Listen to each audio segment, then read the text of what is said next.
এটা আমরা সিটং হোমস্টেতে ঢুকলাম। এই হোমস্টেটার নাম পুনম হোমস্টে। বসে আছেন আমাদের দেবী, হাসছে মিটি মিটি।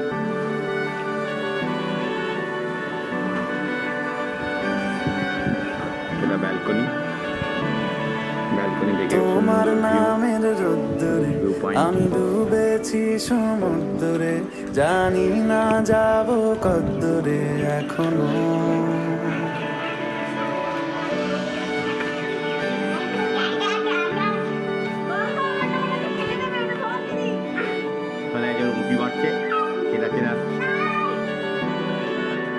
তোমার নামের রোদ্দুরে আমি ডুবেছি সমুদ্রে, জানি না যাব কদ্দুরে এখনো।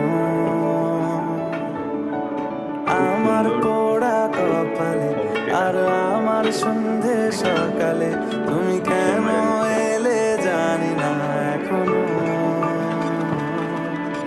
ধুন্দিয়াটে মন পালাবা বন্দি আছে কাছে সে তোমার।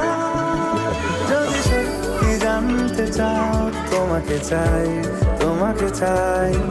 যদি মিথ্যে মানতে চাও তোমাকেই চাই। যদি সত্যি জানতে চাও তোমাকে চাই, তোমাকে চাই। যদি মিথ্যে মানতে চাও তোমাকেই চাই।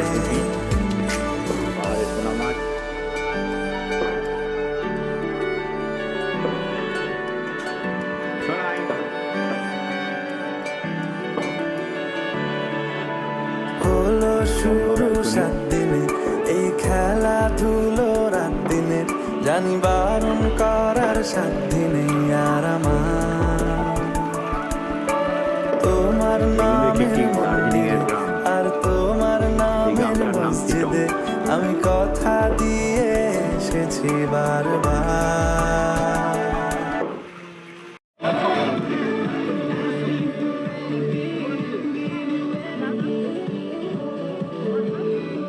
বসতো ওই চেয়ারটায় বস, একটা বস। যেমন অ্যান্ড্রয়েড মোবাইলটা নিয়ে এসছি, ওটা দিয়ে ফটো তুললাম।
একদম এইটাই আপনার হোয়াটসঅ্যাপ নম্বর দাদা।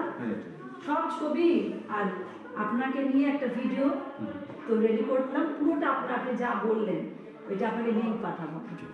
হ্যাঁ, পুরোটা আপনাকে ধরা রয়েছে। আপনাকে কি আমাদের কিছু দেওয়া উচিত? সিস্টেমটা কি? ইজ উই আর মানে বাইরের যে মেইনটেনেন্সটা আছে নিজেরাই করি মানে মানে টিকার সিস্টেম তো বেশি আচ্ছা আচ্ছা ঠিক আছে এই সপ্তাহে বেশি কিছু মনে করো না, না। একটা ভিজিটর বুকস কেনার জন্য মানে আমরা আচ্ছা নিজেরাই পুরোটা নিজেদের করবে হ্যাঁ তুমি হ্যাঁ হ্যাঁ থ্যাংক ইউ ভালো থাকবেন দেখে গেলে আমি কি বলবো ভালো থাকবেন। আর অনেকদিন আপনি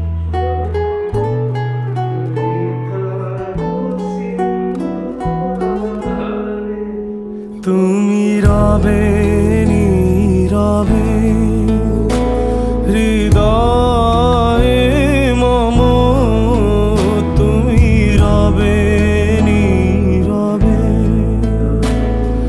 নিবিড় নিভৃত পূর্ণিমা নিশীথিনী সম তুমি রবে নীরবে হৃদয়ে মম তুমি রবে নীরবে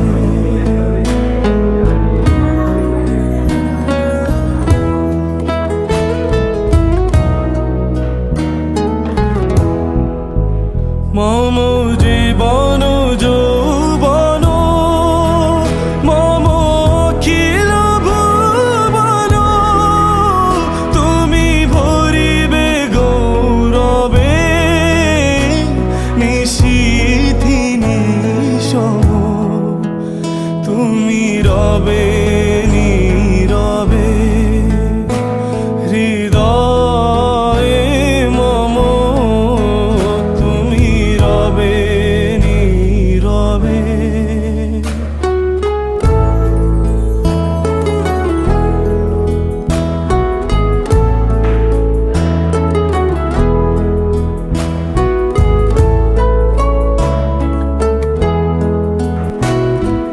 জাগিবে একাকী তব করুণ আখি তব অঞ্চল ছায়া মোরে রহিবে ঢাকি মম দুঃখ বেদন মম সফল সপন মম দুঃখ বেদন মম সফল সপন তুমি ভরিবে সৌরভে নিশীথিনী সম তুমি রবে নীরবে হৃদয়ে মম তুমি রবে নীরবে নিবিড় নিভৃত পূর্ণিমা নিশীথিনী সম তুমি রবে নীরবে হৃদয়ে মম তুমি রবে নীরবে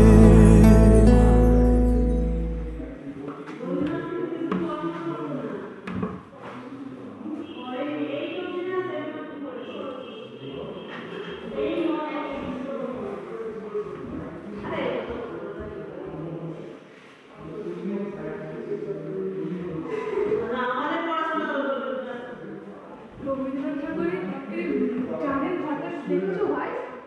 চানের ঘরটা দেখো চান করতো যেখানে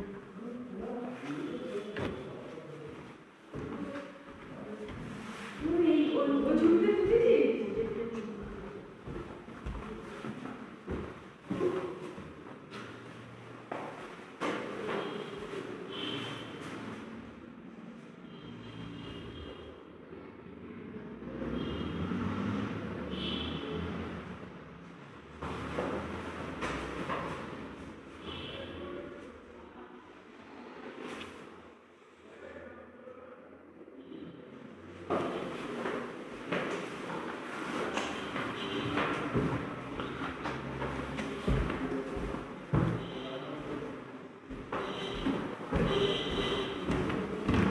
হয়েছে, তারপর ওনার অপারেশন, তারপর উনি মারাও গেছেন। তাহলে গুরুদেবকে মঙ্কু মানে এত ভালোবাসতেন না, মঙ্কুতে এত টান ছিল। যখন গুরুদেব সেকেন্ড টাইম এসেছিলেন 1939-এ, তখন পুরী থেকে গুরুদেব সোজাই বাড়িতে এসেছিলেন। মানে সেই সময় সেই বয়সে কোথায় পুরী আর কোথায় মঙ্কু। মানে যখন থার্ড টাইম এসেছিলেন 1939-এ, তখন সেপ্টেম্বর 12 তারিখ থেকে নভেম্বর 5 তারিখ পর্যন্ত গুরুদেব বাড়িতেই ছিলেন। তো ওই যে পাম্পটিটা হচ্ছে ওই যে এই যে পড়ে গেছে ওইদিকে। আর এই যে গুরুদেব রাইটিং, উনি ঘরে বসে লিখতেন, ছবি আঁকতেন, এটাকে কাঁচের ঘর বলতো, মানে এই জিনিস আছে যে স্টিল ভাবটা চেঞ্জ হয়ে গেছে, এই থেকে ছিল না আগে, এই ঘরে ছিল। এই যে সেই চেয়ার আছে, সেই টেবিল আছে, গুরুদেব ব্যবহৃত মানে চেয়ারের ডিজাইনটা গুরুদেব নিজে ডিজাইন দিতে। আর এই চেয়ার আই থিঙ্ক এই ডিজাইন আছে শুধু মন করতে আছে, আমরা কোথায় দেখি না, শুধু বাবা ডিজাইন দিয়েছে, ছেলে কাজ করেছে, ওই যে রথীন্দ্রনাথের কাজ। মানে উনি তো কাঠের কাজ খুব ভালো করে, গ্রেট আর্কিটেক্টার আছে। একটা হাইজিনিক চেয়ার আছে, মানে হাওয়া ঢুকবে না, নো গ্যাসের প্রবলেম, ঠান্ডা লাগবে না, আর পিঠের ব্যথা হবে না। মানে জীবনের শেষ বয়সে তো মানে শেষ বয়সে মানে 60+ থেকে গুরুদেব ছবি আঁকাটা শুরু করেছিলেন।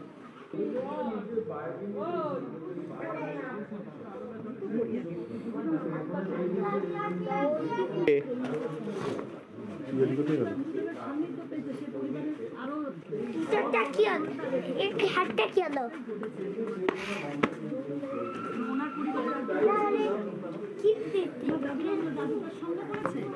কি না দেখলে কি হবে? রোজ দেখতে পাবে।